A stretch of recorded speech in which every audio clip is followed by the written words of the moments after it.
ई web development course. और आज की शानदार वीडियो के अंदर हम पढ़ने वाले हैं रेफरेंस डेटा टाइप्स के बारे में। तो बेसिकली यार मैंने आपको डेटा टाइप्स की वीडियो में बताया था कि हम प्रिमिटिव डेटा टाइप्स को कैसे डिक्लेयर करते हैं, कौन कौन से डेटा टाइप्स प्रिमिटिव होते हैं, जैसे कि स्ट्रिंग, नंबर और बुलियन। ये सारी चीजें प्रिमिटिव डेटा टाइप के अंदर आती है। तो अब हम देखने वाले हैं रेफरेंस डेटा टाइप, जैसे कि एरेज, ऑब्जेक्ट्स, फंक्शंस, और क्या होता है, कैसा इनका सिंटेक्स होता है, कैसे इनको करते हैं, कैसे हम इसको डिक्लेयर करते हैं। सारी चीजें जानेंगे इस वीडियो के अंदर। तो बिना किसी देरी के चलिए शुरू करते हैं। तो सबसे पहली चीज हम पढ़ने वाले हैं ऑब्जेक्ट। और ऑब्जेक्ट्स पढ़ने से पहले मैं आपको बता देता हूँ कि ऑब्जेक्ट्स होते क्या है। प्रोग्रामिंग के अंदर बेसिकली चाहे आप जावा लो, जावा स्क्रिप्ट लो, C++ लो, ऑब्जेक्ट्स आपको हर जगह मिलेंगे। हर ऑब्जेक्ट ओरिएंटेड प्रोग्रामिंग लैंग्वेज के अंदर ऑब्जेक्ट्स होते ही है ना। तो क्या होता है ऑब्जेक्ट? बेसिकली यार ऑब्जेक्ट, जैसे कि आपको शब्द से समझ में आ रहा है कि ऑब्जेक्ट कोई भी ऑब्जेक्ट को हम डिफाइन कर रहे हैं, है ना। तो जैसे कि मान लो एक एनिमल है, तो आपने कहा ये एक ऑब्जेक्ट है। इस ऑब्जेक्ट की अलग अलग प्रॉपर्टीज होगी, जैसे कि उसका एक नाम होगा अलग। जितने भी हमारे एनिमल्स हैं उन सबके एक नाम होते हैं। ज़ीब्रा ले लो, एक एनिमल है। जिराफ एक एनिमल है, तो ये सब उसका नाम है। और साथ में उनकी बहुत अलग अलग प्रॉपर्टीज हो सकती है, जैसे कि कितनी आंखें हैं, कान है, पाँव है। ये सारी चीजें अलग अलग प्रॉपर्टीज में आ जाती है। तो बस यार इसी प्रॉपर्टी और वैल्यू के पेयर को हम एक बंडल में स्टोर करके रखते हैं, उसको हम ऑब्जेक्ट कह देते हैं। बस बहुत ही आसान है ना। तो अब देखते हैं यार कैसे इसका यूज करते हैं जावास्क्रिप्ट के अंदर, कैसे इसका सिंटैक्स होता है। तो मैंने यार पिछले वीडियो के अंदर आपको एक एनिमल नाम का ऑब्जेक्ट बना के दिखाया था, अगर आपको याद हो तो एक बार मैं आपको उसी के एग्जाम्पल से समझाता हूँ, ठीक है। तो यहाँ पे आप देख सकते हो मैंने एक वेरिएबल बनाया है एनिमल नाम का। अब ऑब्जेक्ट्स को भी हम एक वेरिएबल के अंदर ही स्टोर करेंगे, ठीक है। फिर हमने यहाँ पे ऑब्जेक्ट लिटरल खोला है। तो ये आप जो कर्ली ब्रेसेस देख रहे हो ना, इसको हम कहते हैं ऑब्जेक्ट लिटरल्स। एक बार मैं आपको शुरू से बता देता हूँ कैसे हमने तो लिखा है। अब इस ऑब्जेक्ट के अंदर हम बेसिकली अलग अलग टाइप की प्रॉपर्टी और वैल्यूज के पेयर को स्टोर करने वाले हैं। तो पहली प्रॉपर्टी एक एनिमल की क्या हो सकती है? अब देखो यार इसके अंदर आप मल्टीपल टाइप की प्रॉपर्टीज आपसे डिक्लेयर कर सकते हो। मैं एक एग्जांपल के तौर पे आपको बता रहा हूँ, इसलिए सबसे पहले हम ले लेते हैं नेम, ठीक है। तो हर एनिमल का एक नेम होता है, जैसे कि मान लो काव, ठीक है। तो काव हमने ले लिया। अब हम साथ में क्या करेंगे, यहाँ पे हमको जितने भी अलग अलग प्रॉपर्टीज को डिक्लेयर करना होगा, तो हर प्रॉपर्टी को एक दूसरे से सेपरेट करने के लिए कॉमा का हम यूज करते हैं, ठीक है। इसका मतलब मैं एक नई प्रॉपर्टी अब बना सकती हूँ। एक बार मैं आपको यूज करके बताता हूँ। तो यहाँ पे हमने दूसरी प्रॉपर्टी ली है, मान लो लेग्स, ठीक है। तो काऊ की कितनी लेग्स होती है, मैं वो इसको यहाँ पे अंदर स्टोर करवाने वाला, ठीक है। तो मैंने लिखा 4। अब अगर मैं मान लो इस कॉमा को हटा दूं, तो आप देख सकते हो एरर है ना। तो यहाँ पे आपने देखा सिंटेक्स कुछ इस प्रकार से है कि यहाँ पे आपको ऑब्जेक्ट लिटरल का यूज करना है, उसके अंदर प्रॉपर्टी और वैल्यू होगी। अब यहाँ पे आप बोलोगे यार प्रॉपर्टी में हम क्या लिखेंगे, वैल्यू में हम क्या लिखेंगे, मतलब ये स्ट्रिंग, नंबर, कौन सा ये, मतलब क्या डेटा टाइप है या क्या है ये? तो आप हमेशा प्रॉपर्टी के अंदर एक प्रॉपर्टी का नाम लिखोगे। कोई डेटा टाइप नहीं है ये, इसको आप एक वेरिएबल की तरह समझ सकते हो। जैसे कि आपने यहाँ पे लेट नेम इक्वल टू काउ किया, तो वो इक्वल है इसके। और यहाँ पे आपने किया लेट एक्स इक्वल टू 4, तो वो इक्वल है इसके। इसका डेटा टाइप क्या है? स्ट्रिंग। तो यहाँ पे आप देख सकते हो इसका डेटा टाइप भी होगा स्ट्रिंग, और इसका डेटा टाइप भी होगा नंबर, और इसका डेटा टाइप होगा ऑब्जेक्ट, है ना। समझ में आ रही है बात? बस अब हम क्या करते हैं, इसको एक बार कंसोल लॉग करवा के देखते हैं कि कैसा ऑब्जेक्ट हमारा यहाँ पे कंसोल के अंदर दिखता है, ठीक है। तो यहाँ पे मैंने लिखा कंसोल डॉट लॉग, और फिर हमने के अंदर लिखा एनिमल, ठीक है। और अब इसको जैसे ही मैं सेव करता हूँ, यहाँ पे आप देख सकते हो हमारी प्रॉपर्टी और वैल्यूज का जो पेयर है हमको दिख रहा है। लेग्स हमको यहाँ पे 4 और नेम हमको यहाँ पे काउ दिख रहा है। अब ऑब्जेक्ट के अंदर ये जितनी भी प्रॉपर्टीज है उसको आप एक एक करके एक्सेस कर सकते हो डॉट नोटेशन या फिर ब्रैकेट नोटेशन की मदद। फटाफट से एक बार मैं आपको बता देता हूँ डॉट नोटेशन और ब्रैकेट नोटेशन यूज करके। ऑल दो मैंने आपको पिछले वीडियोस के अंदर बताया था, है ना, बट उस वक्त आपको शायद समझ में ना आया हो, तो एक बार फिर से रिवाइज कर रहे हैं हम, है ना। तो यहाँ पे मैंने लिखा डॉट नोटेशन का यूज करके डॉट नेम। अब इसको जैसे मैं सेव करता हूँ, आप देखो यहाँ पे हमको काउ दिख रहा है। और फिर एक और होता है ब्रैकेट नोटेशन, का भी यूज करके देख लेते हैं। और उसके अंदर क्या होगा, बेसिकली वो नेम जो हमने, जो भी बेसिकली हमारी प्रॉपर्टीज है का हम यहाँ पे यूज कर रहे होंगे, और उसको हम एक ब्रैकेट के अंदर लिखेंगे। और ब्रैकेट के अंदर एक स्ट्रिंग जानी चाहिए, हम डायरेक्टली नेम नहीं लिख, यहाँ पे एक स्ट्रिंग भेजनी है, इस डॉट को नहीं रखना है। तो जिस प्रकार से इसका सिंटैक्स होने वाला है, ठीक है। अब यहाँ पे आप देख सकते हो ये नेम हमने लिखा है, तो इसका जो नेम है का वो आउटपुट में आ रहा है। यहाँ पे अगर मैंने लेग्स लिखा है तो हमारा लेग्स आउटपुट में आ रहा है। तो ये हो गया ब्रैकेट नोटेशन, ठीक है। और जो ऊपर वाला था हमारा वो हो गया हमारा, और ये जो ऊपर वाला हो गया हमारा डॉट नोटेशन, ठीक है। अब हम देखते हैं इसके यूज केसेस क्या होते हैं, कब हमको डॉट नोटेशन का यूज करना चाहिए और कब हमको ब्रैकेट नोटेशन का यूज करना चाहिए। तो बेसिकली डॉट नोटेशन काफी सिंपल है लिखने में, आपको आसानी से समझ में आ रहा होगा कि एनिमल के अंदर हम काउ को एक्सेस कर रहे हैं तो हम मोस्टली डॉट नोटेशंस को ही यूज करते हैं जब भी हमको कुछ प्रॉपर्टी को एक्सेस करना हो। लेकिन ब्रैकेट नोटेशन को कब यूज करते हैं, जब भी मान लो आपने इस टेक्स्ट को किसी एक वेरिएबल के अंदर स्टोर करवा दिया। जैसे कि मान लो यहाँ पे मैंने एक नया वेरिएबल बनाया जिसका नाम मैंने रखा लेग्स प्रॉपर्टी, है ना। और फिर हमने इसके अंदर क्या लिखा, स्ट्रिंग लिख दी लेग्स।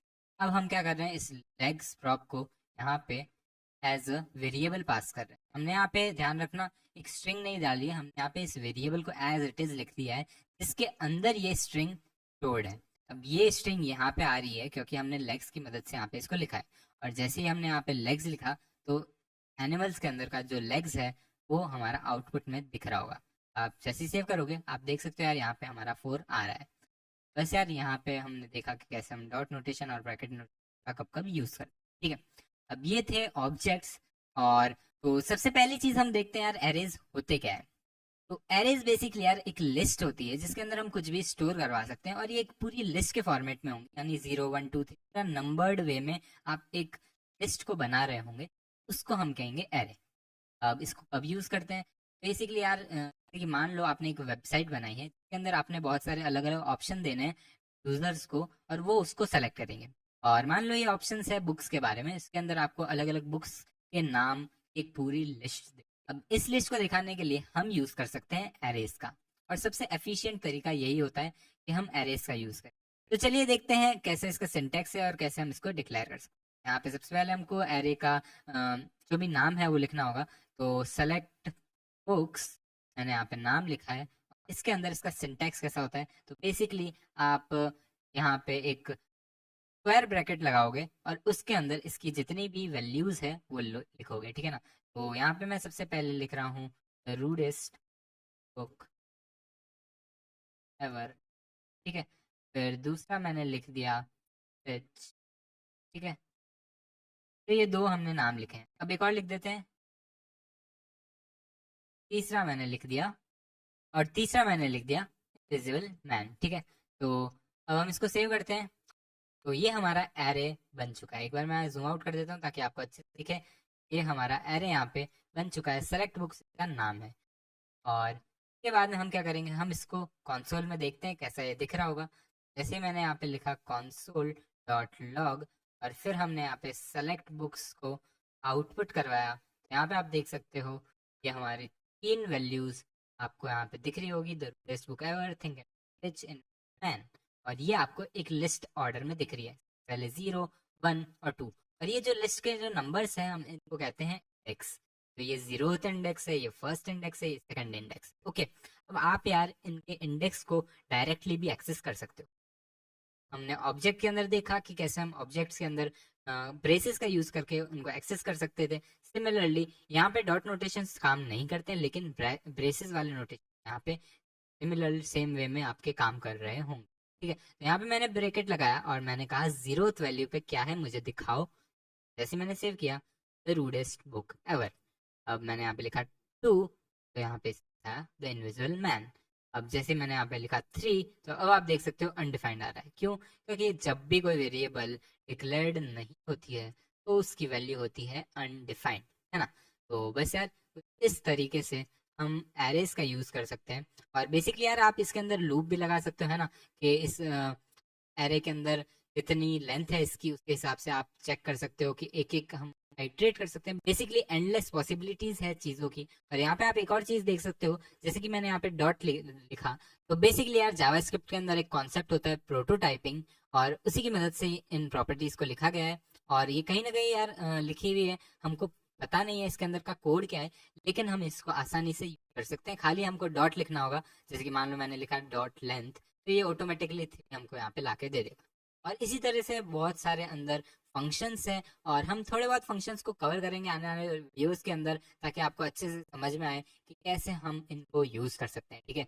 बट अभी के लिए इस वीडियो को छोटा सा रखते हैं, शॉर्ट एंड सिंपल, ठीक है। अब नेक्स्ट चीज है हमारी फंक्शन, ठीक है। तो मैं इस एरेज को हटा देता हूँ और लास्ट चीज हमारी आती है वो है फंक्शन। फंक्शंस एक बहुत ही इंटरेस्टिंग टॉपिक है। अब यहाँ पे हम फंक्शंस को कैसे लिखते हैं पहले ये देख लेते हैं। फंक्शन लिखने के लिए हम हमेशा एक कीवर्ड का यूज करते हैं जो कि है फंक्शन, और फिर हम उस फंक्शन का नाम लिखते हैं।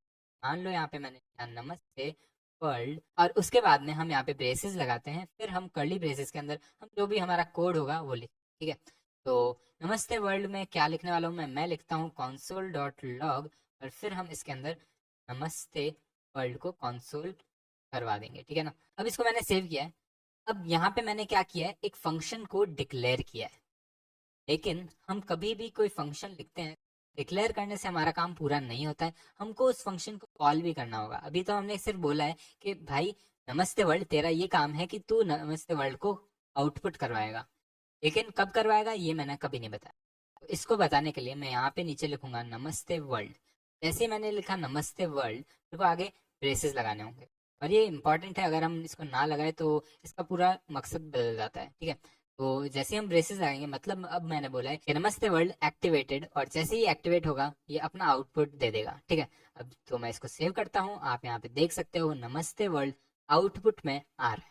अब ये तो काफी सिंपल सा हो गया काम हमारा, हमने नमस्ते वर्ल्ड आउटपुट करवा दिया, लेकिन इसमें कुछ मीनिंगफुल नहीं था। अब मान लो आपको नमस्ते वर्ल्ड की जगह किसी का नाम आउटपुट करवाना है, जैसे कि नमस्ते गौरव, है ना।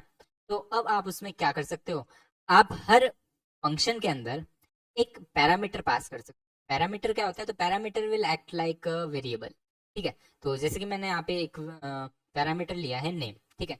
इस नेम को मैं यहाँ पे इसके साथ में जोड़ दूंगा। तो जोड़ने के लिए हम कॉन्कैटिनेशन का यूज करते हैं, जो कि मैंने आपको पहले भी बता रखा है। तो यहाँ पे मैंने प्लस करके उसको कॉन्कैटिनेट कर दिया, ठीक है। अब इसको मैं सेव करता हूँ, और अब आप देख सकते हो यहाँ पे हमारा आउटपुट आ रहा है नमस्ते अनडिफाइंड। ऐसा क्यों, ऐसा इसलिए क्योंकि हमने यहाँ पे इसको पास नहीं किया। तो जब भी एक वेरिएबल खाली होता है तो वो अनडिफाइंड होता है, इसलिए यहाँ पे अनडिफाइंड आ रहा है ना। लेकिन अगर मैं यहाँ पे पास करूँ गौरव, तो अब मैं सेव करता हूँ, तो यहाँ पे आप देख सकते हो नमस्ते गौरव आपको दिख रहा हो, है ना। और फिर मैं एक बार और आपको दिखा देता हूँ, नमस्ते अमन मैंने लिखा, तो यहाँ पे आप देख सकते हो अमन भी आउटपुट में आ रहा है ना। ये था एक सिंपल सा एग्जांपल। सिमिलरली अगर मैं यहाँ पे लास्ट नेम लूँ तो वो भी सेम वे में एक्ट करेगा, है ना। और हमको इसको यूज भी करना पड़ेगा, तो हम यहाँ पे प्लस करके कॉन्कैटिनेट कर देते हैं, पहले स्पेस और फिर उस वेरिएबल का नाम, ठीक है। बट सिमिलरली यहाँ पे अनडिफाइंड आएगा, क्योंकि हमारा अभी नाम अनडिफाइंड है, तो हम पहले इसको पास करते हैं गौरव, और उसका लास्ट नेम मिश्रा, ठीक है। और इसके बाद में हमने अमन, तो आगे हम नजरवाल, है ना। और हमको यहाँ पे देखो ध्यान से, हमको कॉमा से इसको सेपरेट करना होगा, वरना फिर से एरर आ जाएगी, है ना। यहाँ पे हम कॉमा लगाते हैं और बाल सेव करते हैं, देख सकते हो नमस्ते गौरव मिश्रा, नमस्ते अमन दतरवाल, ये हमारा आउटपुट में आ रहा है। तो ये था एक सिंपल सा एग्जाम्पल, जो कि हमको खाली नमस्ते और हमारा नाम डिस्प्ले करवा रहा है। लेकिन इससे भी अच्छा क्या होगा कि हम कुछ कैलकुलेशंस करवाए हमारे फंक्शन। वो कैसे कर सकते हैं, तो इसके नीचे मैं आ जाता हूँ यहाँ पे, और एक और फंक्शन डिक्लेयर करते हैं, और इस बार मैं नाम रखता हूँ एडिशन, ठीक है। एडिशन क्या करेगा, बेसिकली ये दो नंबर लेगा, एक ए और एक बी, ठीक है। तो ये दो नंबर लेगा और इन दोनों नंबर को ऐड कर देगा। ऐड करना होता है, हम लिखते A+B। ऐड करने के बाद में हम इसको रिटर्न करवा सकते हैं, ठीक है। अब रिटर्न से क्या होता है चलिए देखते हैं। तो मैंने अब क्या किया, एक फंक्शन हमने डिक्लेयर कर दिया, जिसको हम बोलेंगे दो नंबर पास करेंगे, और फिर उस नंबर को हम प्लस करवाएंगे, एक दूसरे से जोड़ेंगे, और फिर हम तो बाहर वापस भेज देंगे। कैसे, चलिए देखते हैं इसको यूज कर। तो उसके लिए यार सबसे पहले हम फिर से console log लिख देते हैं, और इसके अंदर हम लिखते हैं एडिशन, जो कि हमारा फंक्शन है, और दो वैल्यूज हमको भेज, हमने लिखा 5 और दूसरी 5। तो हम क्या एक्सपेक्ट कर रहे हैं कि हमको 5 + 5 ऐड होके यहाँ पे मिल रहा होगा। तो अब एक बार मैं इसको सेव करता हूँ, और यहाँ पे आप देख सकते हो 10 हमारी वैल्यू आ रही है, जो कि हमने एक्सपेक्ट भी करी थी, है ना। तो यहाँ पे हो क्या रहा है चलिए ये देखते हैं। सबसे पहले हमारा एडिशन जो फंक्शन है वो हमने कॉल किया, और उसके बाद में हमने उसके अंदर 5 और 5 पास कर दिया। 5 यहाँ आ गया ए में और 5 यहाँ आ गया बी में। फिर वो अंदर गया, फिर उसने 5 को 5 के साथ में प्लस किया जो कि 10 हो जाता है, और फिर उसने उसको रिटर्न कर दिया, मतलब वापस बाहर भेज दिया। बाहर भेज दिया तो अब ये हटके हो गया है 10, जो कि हमारा कंसोल लॉग में आ रहा है। अब अगर आपको एक इंटरेस्टिंग बात बताऊं तो यहाँ पे स्टेटमेंट में 2 फंक्शन कॉल हो रहे हैं, है ना। कैसे? तो ये एक फंक्शन है जो कि मैंने अभी अभी बनाया है, डिक्लेयर किया है और हमने यूज भी किया है। लेकिन ये एक फंक्शन है ना। तो ये एक लॉग फंक्शन है जो कि कंसोल नाम के ऑब्जेक्ट के अंदर एग्जिस्ट करता है। दोनों चीजें हमने नहीं बनाई है, लेकिन ब्राउजर के अंदर इनबिल्ट हमको मिलती है। ठीक है, तो बस यार आई होप आपको फंक्शंस, एरेज, ऑब्जेक्ट्स, सारी चीजें अच्छे से समझ में आई होगी। और अगर आपको अच्छे से मतलब समझ में आ गई है लेकिन आप थोड़े बहुत कंफ्यूज हो तो यार इनके साथ में एक्सपेरिमेंट्स करो। मैंने एडिशन बनाया तो आप सब्ट्रैक्शन बनाओ, डिवीजन बनाओ, अलग अलग चीजें बनाओ और देखो कि कैसी ये चलती है, कैसे हम इसके अंदर अलग अलग चीजों को यूज कर सकते हैं।